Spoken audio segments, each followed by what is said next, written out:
Aquí da inicio el programa de opinión más influyente de la radio. Las emisoras Democracia M y XFM presentan la revista de opinión Democracia, con la conducción y dirección de Gonzalo Rosero. Nos maquillaron los datos, se los llevaron todo. Restablecer la democracia. Las leyes violaban la Constitución. Sin amilanarse, sin amilanarse. Este Ecuador amazónico, desde siempre y hasta siempre. ¡Viva la patria! Combatiremos la corrupción, la de ahora y la de ayer, y la que podría venir, la de dentro y la de afuera. La revista de opinión Democracia, los temas realmente relevantes, analizados con la visión crítica del periodismo libre. Da inicio la revista de opinión Democracia, el programa en el que usted cree. Comenzamos. Gonzalo Rosero, credibilidad incuestionable.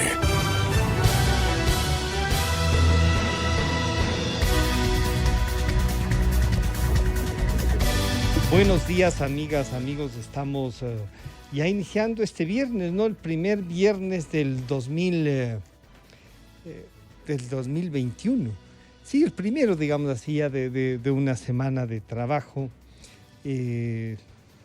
Parece que se puede avanzar en algunos temas.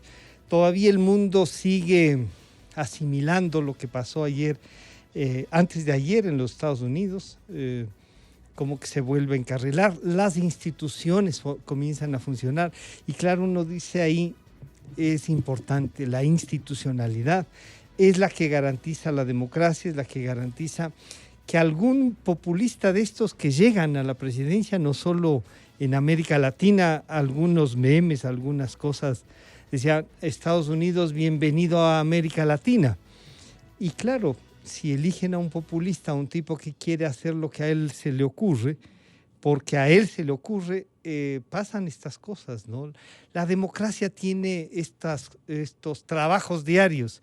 No es como solemos decir una dirección a donde uno llega, se estaciona y se encuentra.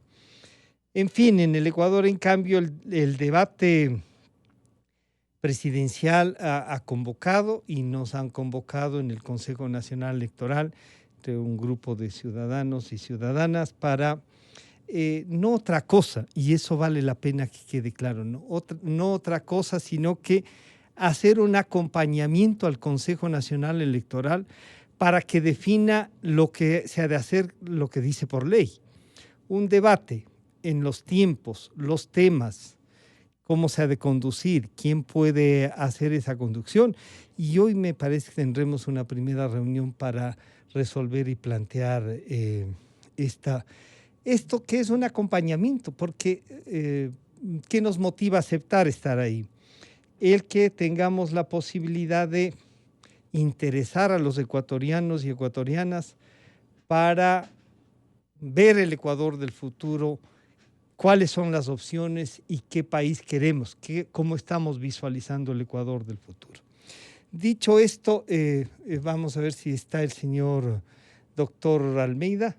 Vamos a conversar con el señor doctor, es doctor en economía, Gerson Almeida, candidato presidencial por el Movimiento Ecuatoriano Unido Listas 4. Pero vamos a intentar entonces convocarle. Él entiendo que sabía, no sé si se le envió la dirección para también a través de Democracia TV se puedan conectar, no solo en todo el país, sino también a nivel internacional. El debate de 2021 en cuanto al diario El Comercio será en 2 jornadas. Creo que se puede iniciar con ese ejemplo que ya tiene el diario El Comercio, ya con su experiencia en otros debates, ¿no? Está ya, entiendo que ya está el señor doctor en Derecho, en Economía, Gerson Almeida, candidato presidencial por el Movimiento Ecuatoriano Unido Listas 4.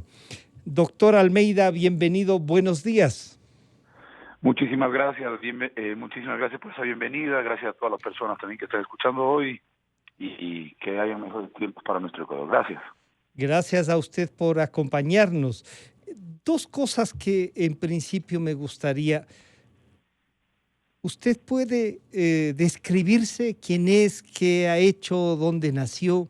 Cuéntenos algo para saber quién es Gerson Almeida, doctor. Muchas gracias. Bueno, yo soy Gerson Almeida, nazco en la ciudad de Curitiba, Brasil. Y nazco en Brasil porque mi padre era oficial de la Fuerza Aérea Ecuatoriana. En esa razón a él lo envían a esa ciudad a cumplir funciones oficiales.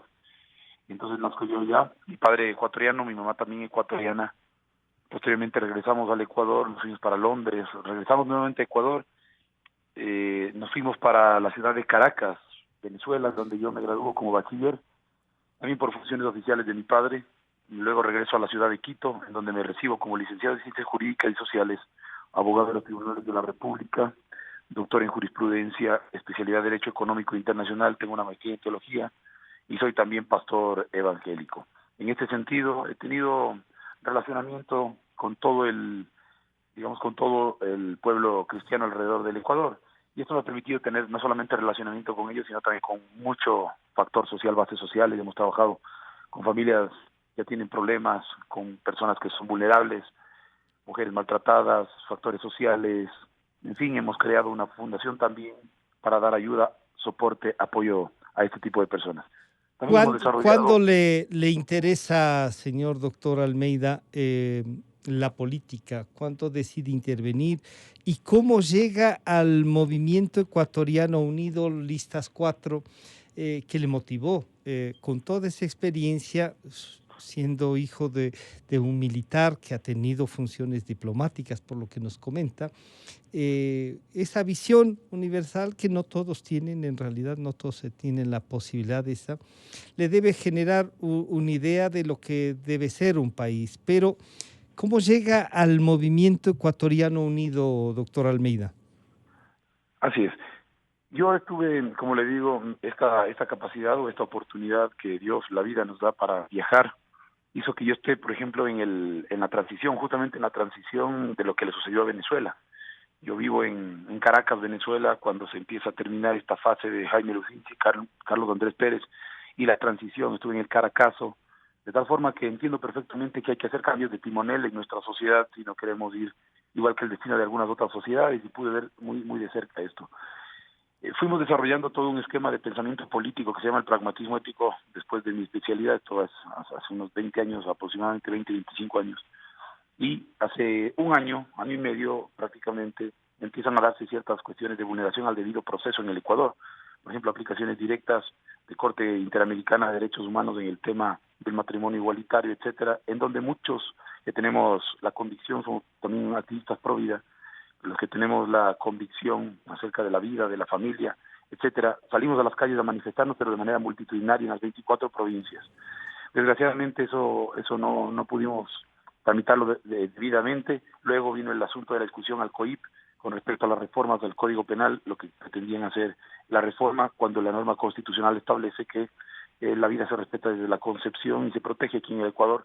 Luego venía la discusión al Código Orgánico de la Salud, y ahí es cuando me llaman el movimiento Vida y Familia alrededor del Ecuador, me pongo al frente de todo esto y logramos detenerlo. Pero nos dimos cuenta que teníamos que organizarnos para poder establecer no solamente la defensa de la vida, sino también un planteamiento que el Ecuador lo lleve adelante, porque siendo un país muy rico, no puede desarrollarse como todos esperaríamos. Es así como empezamos el desarrollo de un movimiento político que se llama PRO, con base en las 24 provincias, repito, pero vino el asunto de la pandemia, no pudimos completar el número de firmas. Esta estructura social y política nos dio a nosotros visibilidad, y el Movimiento Ecuatoriano Unido nos cursó una invitación de manera formal, de manera por escrito. Fabián Zúñiga, el director, y Julio Loaiza, el secretario del movimiento, hicieron llegar la invitación. Después de consultar con las bases, nosotros accedimos y hoy estamos en esta ley electoral.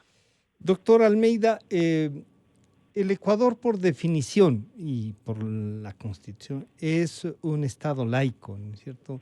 Un pastor evangélico que ha tenido posiciones pro vida, que tiene una visión de la familia, una estructura de la familia. ¿No corremos el riesgo entonces de que esos dogmas puedan ser aplicados desde el Estado y choquen desde el inicio con la propia Constitución y con la diversidad que tiene el Ecuador en todo sentido? Este es uno de los países mega diversos y quizá ahí está una parte de la riqueza del Ecuador, doctor Almeida. Sí, el Ecuador efectivamente es laico, laicismo no significa ateísmo, y de hecho la mayoría del pueblo cristiano es cristiano católico, cristiano evangélico. De hecho mi binomio es católico, la tecnóloga Marta Cecilia Villafuerte vive en Guayaquil, también es activista pro vida, es convencida de esto, y por supuesto los valores que nosotros tenemos tienen que ver con la protección del derecho a la vida, de la familia. Uno de los principales propugnadores de todos los derechos civiles y que más ha impactado en todo lo que es Occidente es el pastor bautista Martin Luther King. Ese pensamiento ha influido de manera muy positiva incluso para las reformas constitucionales de muchas naciones de Occidente. Nuestra ética, que es la ética del respeto al prójimo, del respeto a la institucionalidad, al patrimonio, que tanta falta le está haciendo al país. Mire usted que hoy sufrimos un descalabro justamente por valores éticos, es lo que pensamos nosotros le hace falta al país de manera muy importante.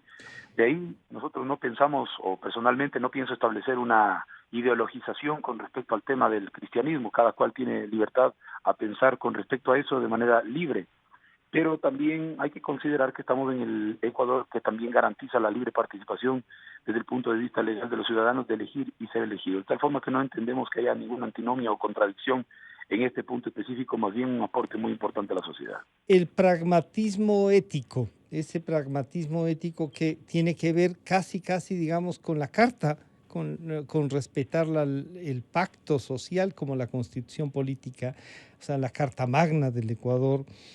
Usted dice, no choca lo laico con una concepción religiosa, con un ejercicio incluso de vida como ser un pastor evangélico.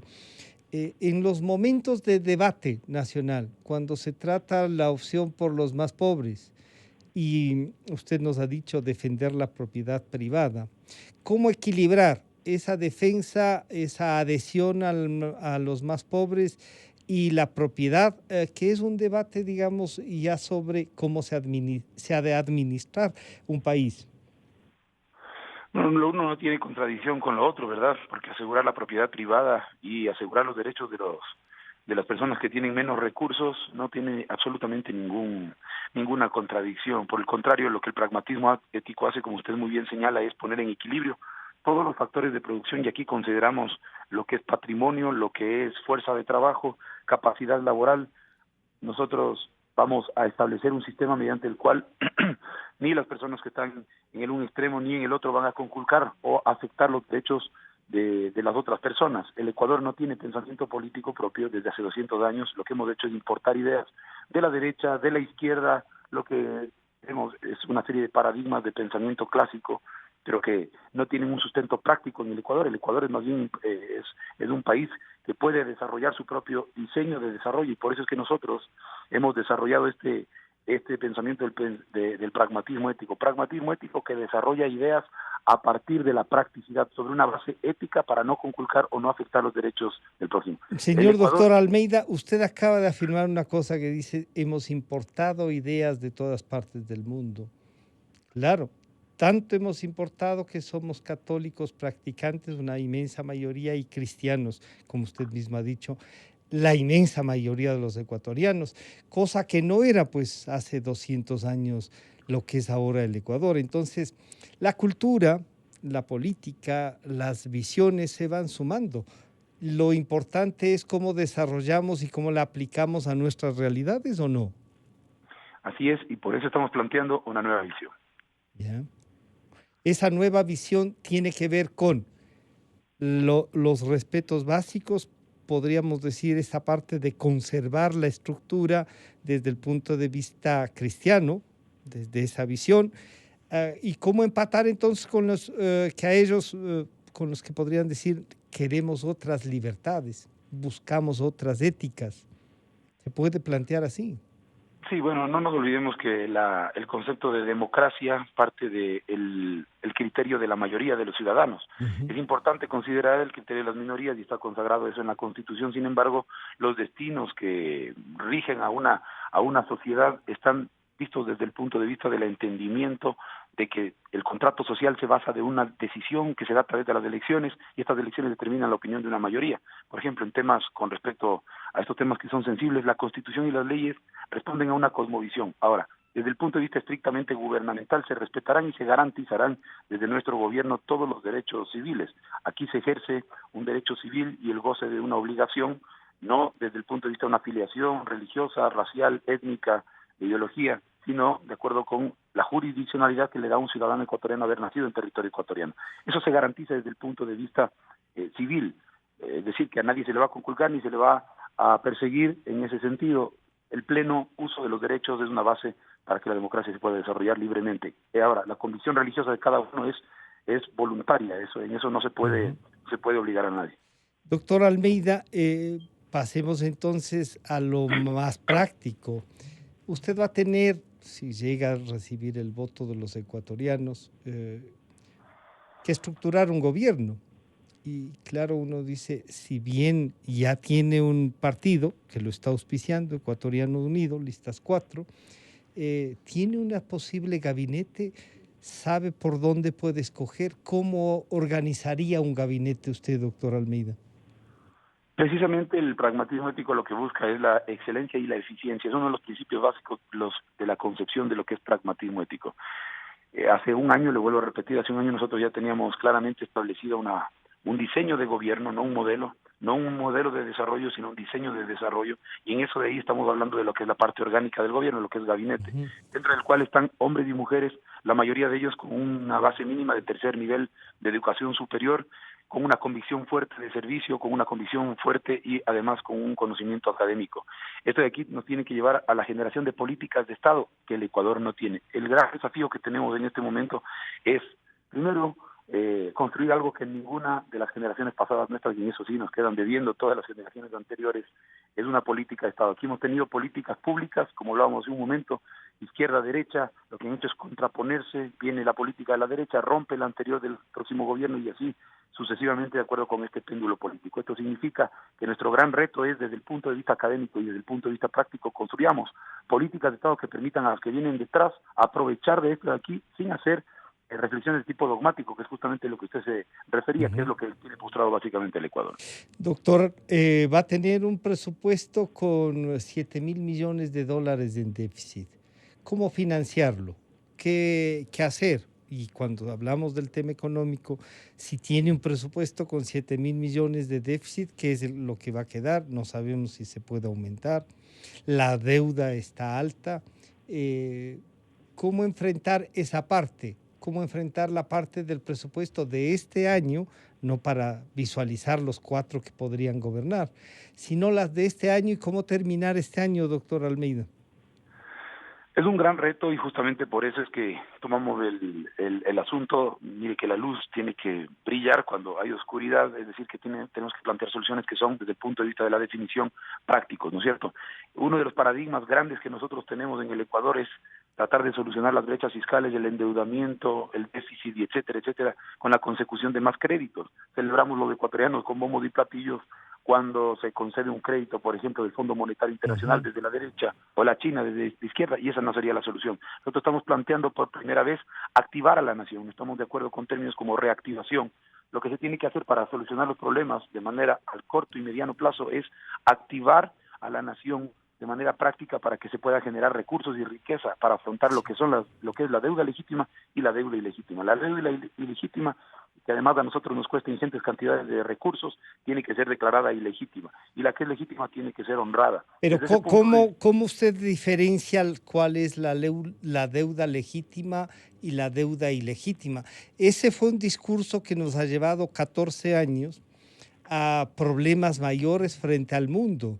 El Ecuador no termina por consolidarse y usted ya está planteando una deuda ilegítima, entonces esa no se pagará, le podrán prestar, y para la reactivación económica va a necesitar recursos que no solo que no los tiene, le faltan, señor doctor.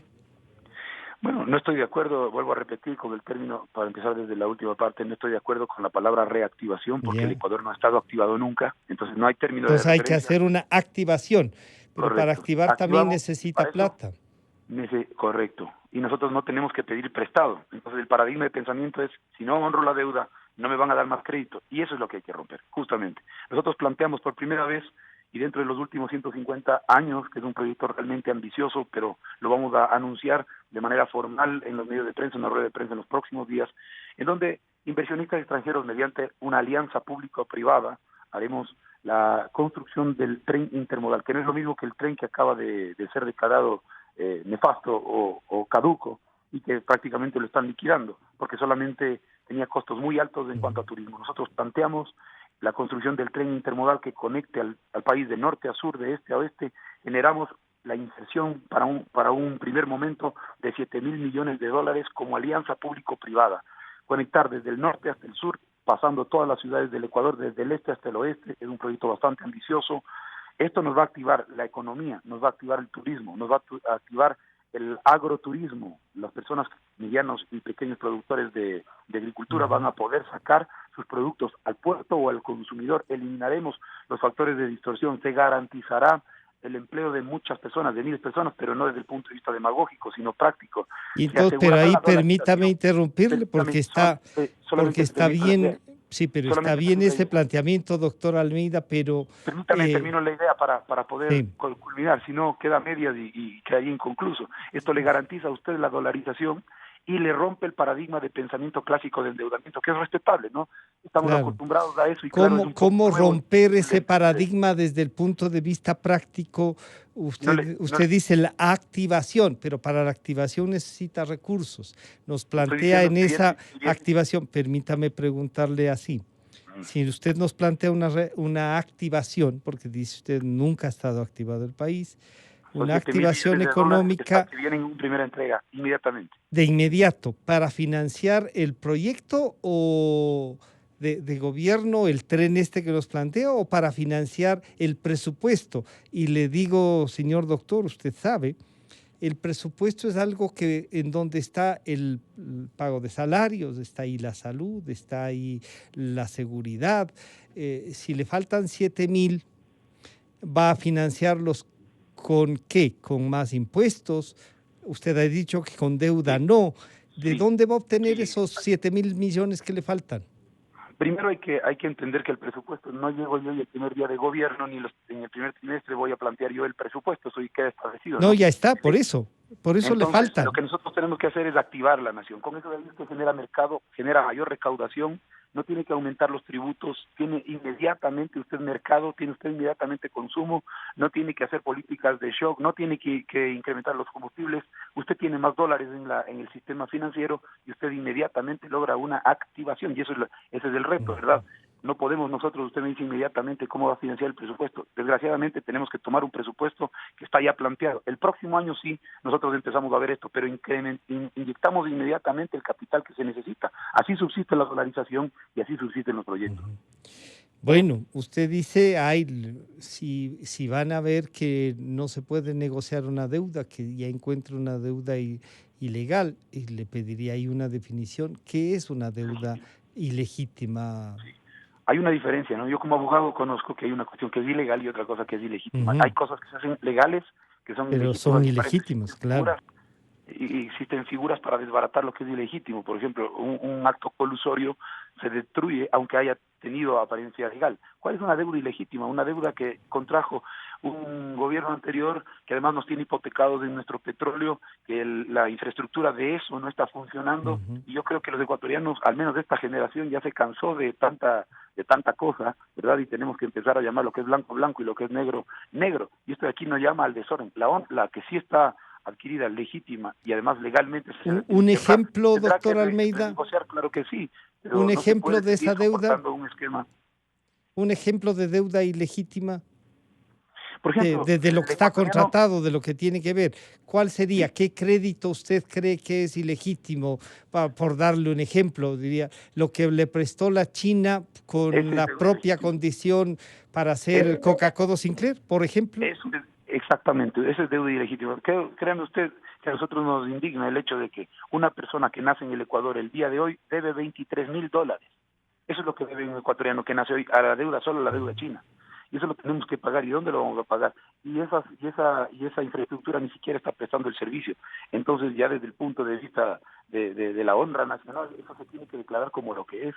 Y bueno, yo creo que la mayoría de los ecuatorianos estamos de acuerdo en eficientizar también el gasto público, en eliminar la corrupción, que además le cuesta 17.000 millones de dólares al Ecuador, y eso le da un flujo de caja inmediatamente.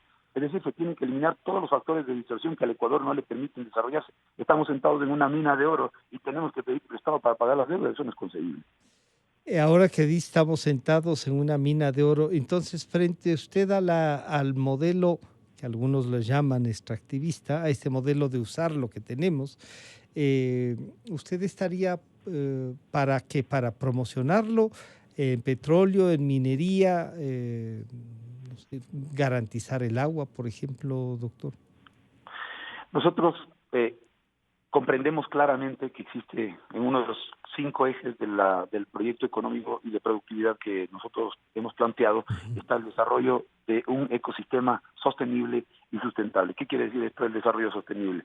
La explotación de los recursos que tenemos de una manera racional para no comprometer nuestros recursos naturales, pero aprovechar los que tenemos. ¿Por qué no se puede dar esto y dejar además una buena base de explotación a las próximas generaciones? ¿Por qué no se puede dar esto de aquí? Aquí viene nuevamente el asunto de la corrupción. Hay muchas personas, mayormente medianos y pequeños extractores de la actividad minera, esto se les conoce como artesanales. Ellos no están sujetos a un régimen de control de parte del Estado. ¿Y por qué no lo están? Aunque solicitan para poder pasar a otro estatus de explotación, aunque ellos solicitan los permisos, de estos se demoran 2, 3, 4, 5 años en concesionarse. Ellos siguen trabajando, siguen ocasionando un daño ecológico y no podemos ni siquiera controlar, ni siquiera recolectar, no entran las arcas fiscales, etcétera. Por eso es que hemos planteado desde el punto de vista práctico, desde el Ejecutivo, la ley de redención administrativa, que va a permitir que aquellas personas que han cumplido todos los requisitos y cuyos procedimientos y trámites administrativos se encuentran pendientes sean aprobadas de una sola. ¿Qué quiere decir? Que no se tiene que hacer ningún escrutinio. ¿Y qué logramos con eso? Logramos regularizar la actividad, controlarla desde el punto de vista ecológico, eficientizar la recaudación tributaria, O ponerles sea, a ellos sí a la explotación minera. Sí. ISO 14000 de manera racional y con el Yeah. concepto de desarrollo sostenible, sí. Este de concepto de desarrollo sostenible con el ISO 4000 o 14000. 9.000 al 14.000. Ya, del 9.000 al 14.000. Entonces, usted se quiere, el Ecuador no ha logrado, y le decía los 4.000, porque no hemos logrado, creo que en la mayoría de las actividades, pasar de eso, y eso ya es bastante, doctor Almeida, pero entonces tenemos claro que usted sí podría desarrollar un ámbito vía minería, vía petróleo, y en el tema de petróleo usted va en busca de una mayor producción, de una tecnificación, de buscar empresa privada para que desarrolle y no sea el Estado el que invierta. ¿Cuál es esa visión suya frente a esto? Creo que el recurso generado de parte del petróleo no tiene que ser exacerbado, no incrementaríamos nosotros la búsqueda de los ingresos por esa vía. Es más, vuelvo a repetir que lo que nosotros buscamos por la vía de la alianza público-privada es la activación económica de la agroindustria, del turismo, de la construcción, de la hotelería, etcétera. Eso es lo que tenemos que activar, porque eso no compromete, eso además nos permite levantar a muchísimos, miles de ecuatorianos para poderlo hacer y no compromete nuestro medio ambiente. Tenemos que mantener la explotación de petróleo, pero como un asunto, no voy a decir residual, pero accesorio, que no nos haga depender. Mire, esta fluctuación de los precios del petróleo nos compromete el presupuesto. Anualmente dependemos nosotros de una variación y en el camino nos quedamos a veces con una camisa de fuerza. Eso, o sea, entonces está pensando que de lo que tenemos en impuestos, incrementarlos, no porque suba los impuestos, sino porque la actividad económica crezca. Eso Correcto. Queda claro. Correcto, usted activa las finanzas y no tiene que aumentar un punto, sino que la recaudación de sí mismo, legalizando, por ejemplo, a los mineros, a las personas que están haciendo sus actividades, usted inmediatamente logra mayor recaudación. Eso pasa, como usted ha dicho, de luchar contra la corrupción, pero además de darle un marco jurídico que le permita esa activación. ¿Con quiénes actuaría usted? ¿Usted cree que va a tener legisladores en el país que su proyecto promueve? ¿Tiene listas completas en el Ecuador? ¿Con quién gobernaría, doctor Almeida? La gobernabilidad plena, que es también otro de los paradigmas de pensamiento que surgen a partir de la izquierda y de la derecha, hace que tengamos ese desequilibrio, ¿no? Que no nos permite a veces llevar adelante el desarrollo nacional por estas trabas legislativas, que además si se le suma la corrupción, pues ahí estamos hablando de una cosa muy terrible. Uno de los aportes no dogmáticos, sino prácticos que hace el pragmatismo ético es confluir todas las fuerzas. Note usted que la izquierda y la derecha surgen a partir de la Revolución Francesa por una posición social, es decir, los nobles que se sentaban en una posición de derecha en el inmueble que la constituyente de Francia tuvo, y los otros que estaban a la izquierda, los burgueses, la clase proletaria, ellos empezaron a definir sus propias ideas por una posición física y no por una ideología académica. Eso ha permitido o ha hecho que las naciones de Occidente principalmente adopten ese modelo que es de subdesarrollo y haya contraposición. El pragmatismo lo que hace es unir a todos ellos buscando una gobernabilidad plena, dejando de lado los dogmas académicos, los dogmas políticos. Pero ese pragmatismo lo tienen que, plantea usted como presidente, alguien le tiene que aceptar, porque si, como usted dice, hay estos paradigmas, que está bien que los plantee, que hay que romper, pero eso hay que trabajar. Mientras tanto, si usted convoca y no le hacen caso, si no tiene votos en la asamblea, ¿esa es la estructura o iría a pedirle al pueblo ecuatoriano que disuelva la asamblea, doctor Almeida? Bueno, sí tenemos una base bastante importante en las provincias, en la mayoría de ellas tenemos representantes y estamos esperando el voto de cada uno de los ecuatorianos para hacerlo, ¿verdad? No nos olvidemos que la base social que nosotros tenemos, principalmente cristiana, lo que viene a determinar es, en la mayoría de los países de Sudamérica, usted está viendo este fenómeno, Jair Bolsonaro, Bukele, Trump, Jimmy Morales en Guatemala, etcétera. Estamos en todas las provincias, nosotros con presencia de nuestros representantes. Ahora, la gobernabilidad plena sería ideal tener una mayoría legislativa, eso es lo ideal. Nosotros respetamos como el que más la multimanifestación de los ecuatorianos en el tema legislativo. Sin embargo, en el momento de la no gobernabilidad también existen algunos temas.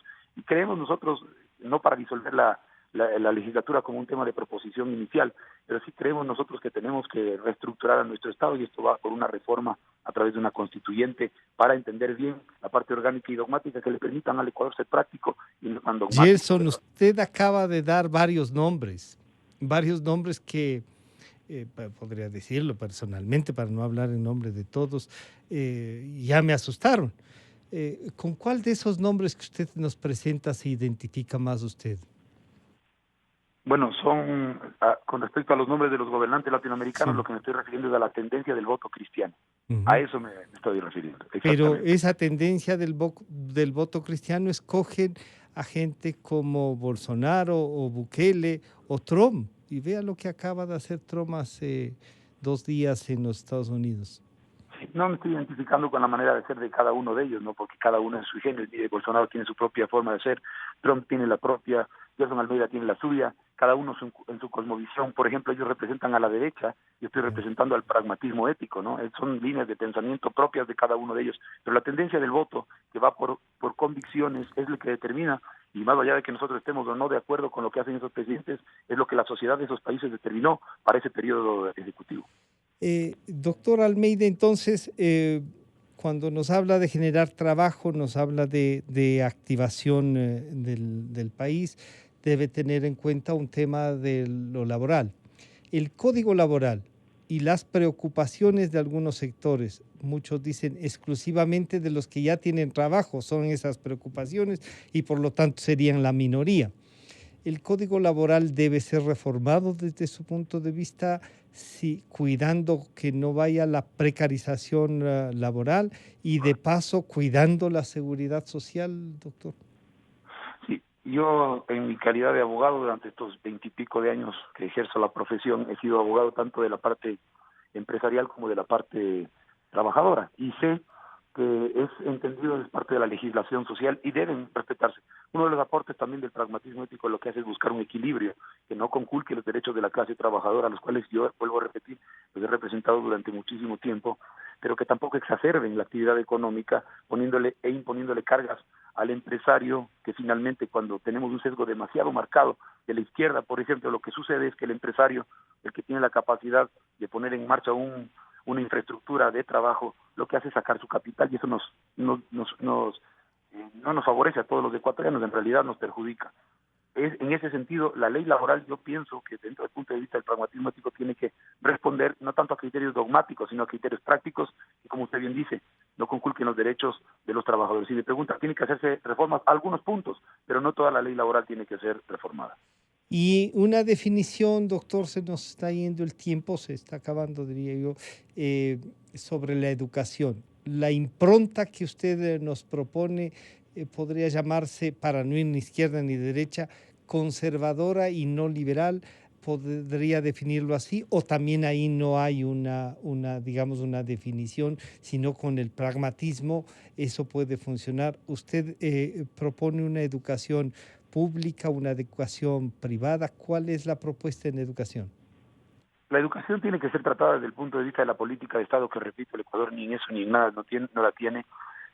Por eso se tienen que destinar, por ejemplo, ingentes cantidades de recursos a la educación. El Ecuador tiene que garantizar la educación. Un pueblo culto es un pueblo poderoso en cuanto al término económico y en cuanto al término de la identidad nacional también. En ese sentido, yo no creo en la centralización, yo creo en la descentralización de la educación. Se debe seguir a la educación desde el punto de vista vocacional. Desde pequeño el muchacho tendrá que ir desarrollando sus vocaciones, cuartos lúdicos, levantar verdaderos pedagogos. Esto es política de Estado y por eso va de larga data. Cuando la persona llegue al colegio, lo que va a hacer es ser direccionada de acuerdo con su vocación de años y no elegir antojadizamente, como en nuestra época, lo que era el físico, matemático, químico, biólogo, sociales, en fin.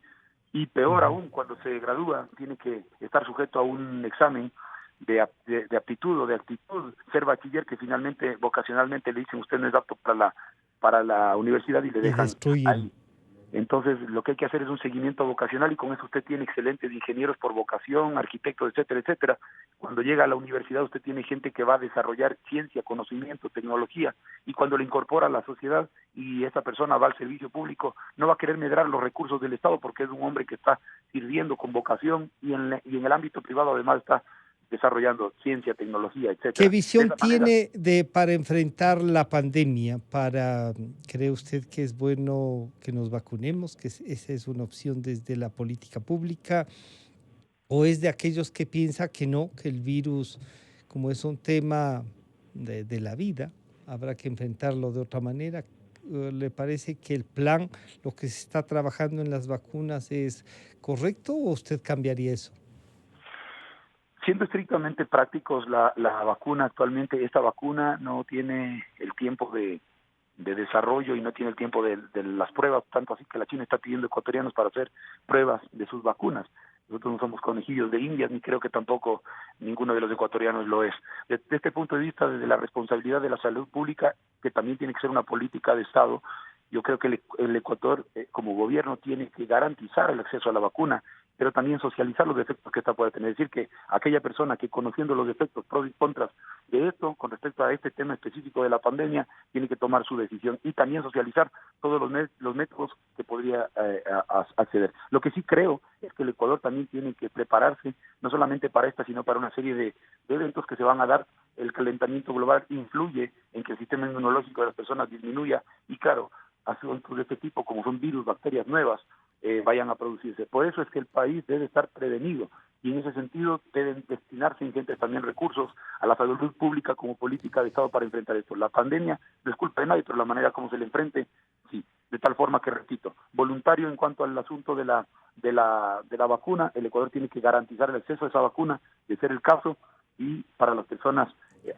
dar accesibilidad al servicio público de la salud. Un mensaje y esperamos seguir. Hay muchos temas que profundizar, pero este es un primer acercamiento al doctor Gerson Almeida, candidato a la presidencia de la República por el Movimiento Ecuatoriano Unido Listas 4. Un mensaje final, señor doctor Almeida.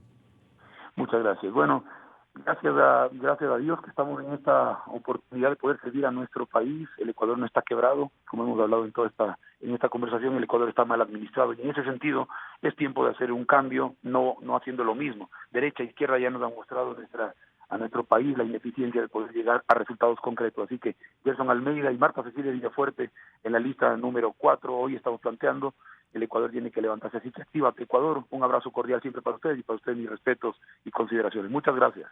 Muchísimas gracias. Ha estado con nosotros el señor doctor Gerson Almeida, candidato presidencial por el Movimiento Ecuatoriano Unido, listas 4, y sus propuestas y su visión de país. Enseguida volvemos con 2 candidatos en cambio a la legislatura, a la Asamblea Nacional, la doctora Mónica Chuji, candidata a la Asamblea Nacional por el Movimiento Juntos Podemos, listas 33, y el señor doctor Salvador Quispe, candidato a la Asamblea Nacional